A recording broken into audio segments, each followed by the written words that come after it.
Buenas noches. Después de las Fuerzas Armadas, y esto quiere decir el Ejército, la Marina Armada y en alguna medida la Guardia Nacional, la institución más reconocida por la ciudadanía es una entidad autónoma e independiente del gobierno, que es el Instituto Nacional Electoral, y me da mucho gusto, un día después de la consulta de este domingo, poder platicar con Lorenzo Córdoba, consejero presidente del INE. Buenas noches, Lorenzo.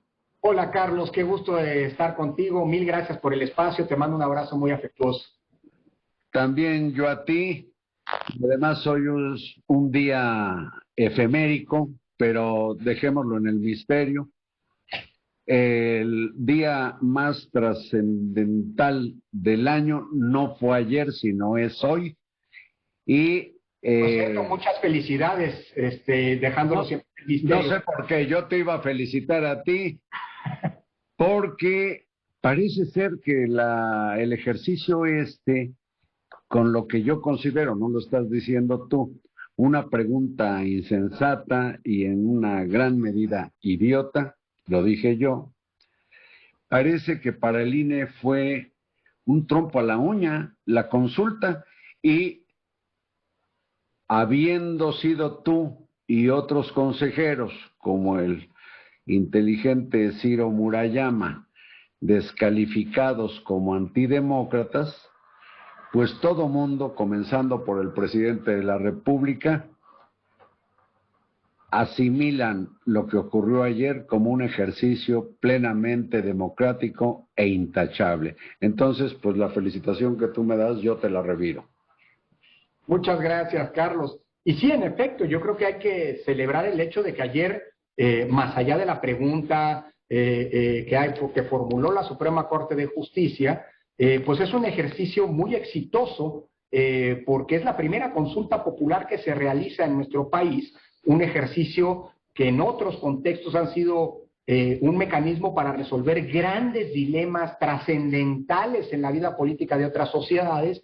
Pienso, por ejemplo, Carlos, en el plebiscito que el año pasado en Chile hicieron para definir si hacían otra constitución o se quedaban con la de Pinochet, o el que a los británicos les permitió decidir si permanecían o no en la Unión Europea. Ha habido grandes momentos, políticamente hablando, que se deciden con este tipo de ejercicios. Esta es la primera vez que tenemos un ejercicio de esta naturaleza realizado con la seriedad, las garantías del voto libre, la transparencia y el apego, por cierto, a la legalidad que tenemos en México. Y salió bien, a pesar de que el INE, una vez más, trató de ser descalificado, denostado, amenazado, incluso diciendo que no, como bien dices, de que en el INE no estamos militando en favor de la democracia, y por cierto, con una enorme cantidad de mentiras sobre las que creo, Carlos, vale la pena platicar, que si el INE cambió la fecha, que si el INE hizo una promoción poco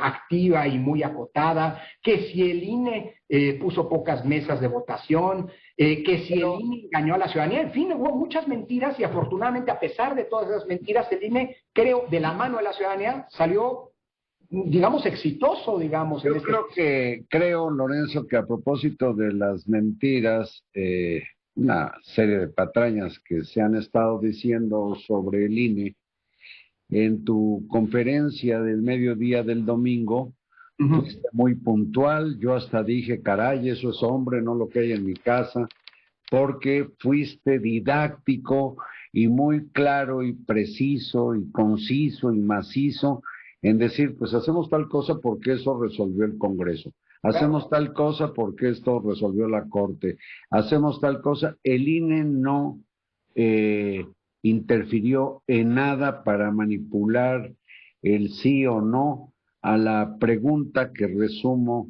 me parece una pregunta, pues he dicho y escrito, me parece una salvajada someter al juicio ciudadano si debe o no aplicarse la ley en este caso en procuración e impartición de justicia, ya que todos los funcionarios del gobierno y de los tres poderes, pues lo primero que hacen al asumir el hueso del cargo es jurar que van a respetar y a hacer respetar la Constitución y las leyes.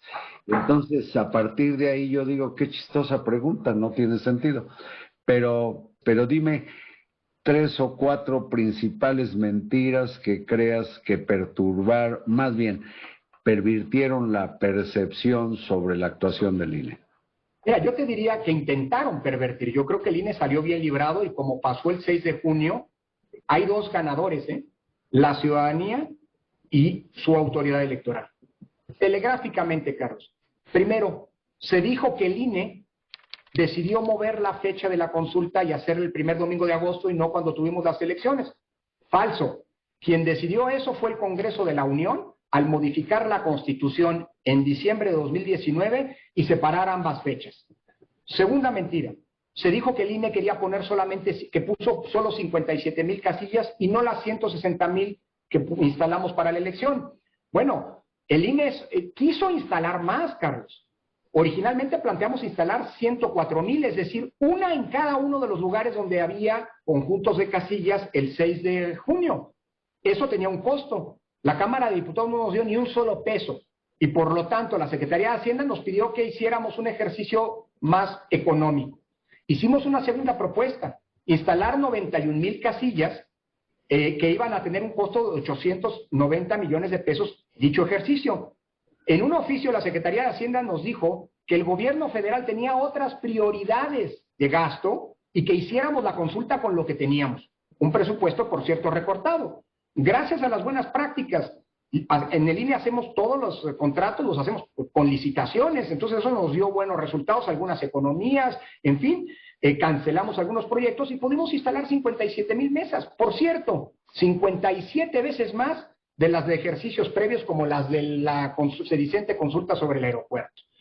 Sí, y otras que han sido variantes de la mano alzada y que no tienen ninguna seriedad. Y tercero, Carlos, se nos dijo que el INE solamente iba a darle 15 días de difusión a este ejercicio.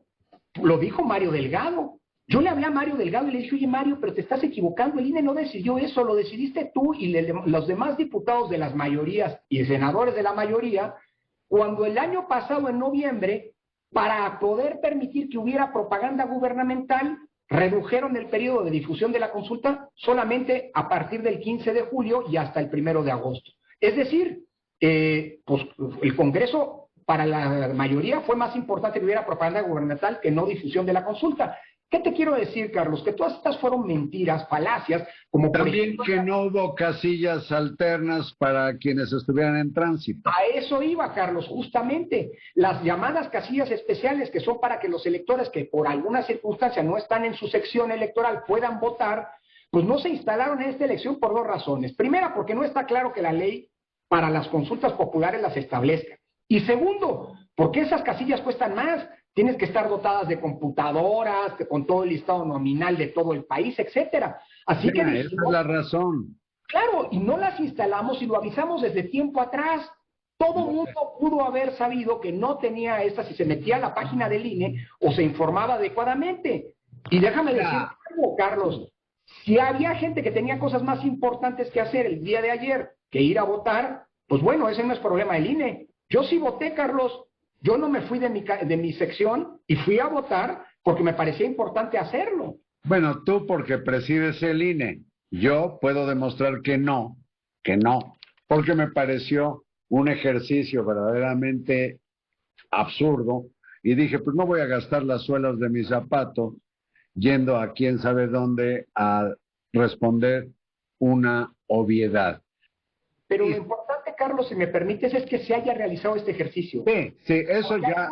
Hay muchas enseñanzas que deja. Para el futuro habrá que preguntar cosas que realmente generen... Claro, porque la motivación, y de hecho yo supongo que la baja participación se debe a que la ciudadanía pues no se entusiasmó por la pregunta, ni siquiera Morena y sus partidos parasitarios que la acompañan alcanzaron juntos lo que tuvieron de votación el 6 de junio, que fueron casi 26 millones de votos. Con un dato adicional, Carlos, que yo diría no hay que menospreciar. Se estuvo mintiendo a la ciudadanía respecto de lo que se iba a encontrar en la papeleta. Bueno. Y se nos acusó que nosotros mentíamos. Perdón, hoy la ciudadanía que fue a votar, hoy puede decir quién tenía razón. Los que decían que se iba a enjuiciar a expresidentes, o el INE que decía que la pregunta iba a ser esta pregunta muy compleja de entender, sobre todo en sus consecuencias, que la Corte nos obligó o nos mandató someter a consideración de la ciudadanía, ¿no? Pero tú hiciste referencia a los costos que tiene un ejercicio de esta naturaleza y yo tengo muy presente que lo bueno cuesta. Y si se quiere una elección o un sondeo patito, pues con suerte puede salir hasta gratis, como aquellos de la mano alzada. Pero por eso yo creo que es importante que a pesar de las restricciones presupuestales hubiéramos demostrado que sin excesos, sin cambiar el dinero, se pueden hacer ejercicios serios. Eso es lo que rescato, si me permites, porque con toda la seguridad de la seriedad de esta consulta, el INE, junto con sus sabios matemáticos y demógrafos, yo no sé qué más tengan, dicen, esto es como si hubiéramos instalado 160,000 casillas. Lorenzo, el tiempo de este asalto se está acabando. Yo quiero que tratemos algo que me parece sumamente complejo, que es llegar a otro ejercicio democrático que tienen ustedes que organizar, no sé con qué recursos ni con qué reglas del juego, que tiene que ver con la revocación del mandato, y dejo nada más esta inquietud, si te parece, para que sigamos platicando. Hasta donde sé, la revocación del mandato debe ser a petición de los ciudadanos. Así es. No promovida por los gobernantes, porque lo único que se plantean los ciudadanos es una especie de contraelección. ¿Aguantas aquí? Con muchísimo gusto, querido Carlos. Pues seguimos platicando, Lorenzo Córdoba. Muchas gracias por esta plática y aquí seguimos.